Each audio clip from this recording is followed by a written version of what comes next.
এখানে আপনার এই যে এই ঘটনার পুরো ঘটনার ব্যাপারে আপনার বক্তব্যটা একটু সাংবাদিকদের জন্য উপস্থাপন করুন। বক্তব্যটা খুব সুস্পষ্ট, কারণ আমাদেরকে বরাবরই ভয় দেখানো হচ্ছিল আমরা যেন নির্বাচন থেকে সরে দাঁড়ায় ওদিকে যেন না যায়।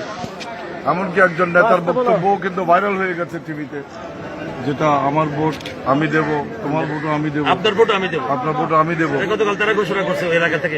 এই জাতীয় কথাবার্তাগুলোতে সুস্পষ্টভাবে এটা প্রতীয়মান সেটার একটা যে মানে আমার প্রতিপক্ষ যেটা নৌকা প্রতীক নিয়ে দিন নির্বাচন করছেন, আমরা যাদেরকে দেখেছি এবং স্থানীয়দের কাছ থেকে এতটুকু আমরা জানতে পেরেছি যে তার বাহিনী আমাদের উপরে আক্রমণ ধানের শীষে কোনো কাজ এখানে করা যাবে না বলছে। বিএনপি পিটাও করে চিল্লাইছে।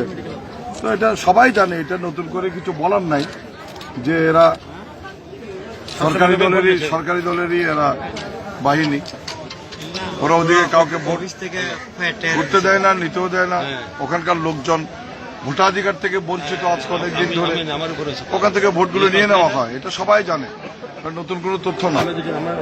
কিন্তু এইভাবে মধ্যযুগীয় কায়দায় আমরা বলেছি ঠিক আছে তোমরা বাধা দিতে আসছো, আমরা ঠিক আছে আমরা চলে যাচ্ছি, কিন্তু এরপরেও এইভাবে আক্রমণ করা, একজন প্রার্থীর উপর আক্রমণ করা এইভাবে, এটা কোন দেশে আমরা বসবাস করছি?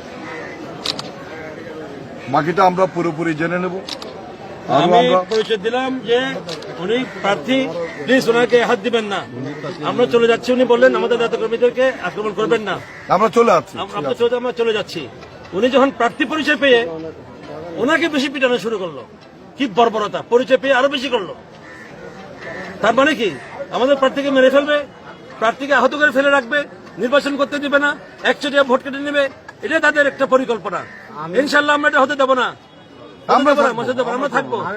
এটা আমাদের দুদিন পরে যাবো হত্যার চেষ্টা।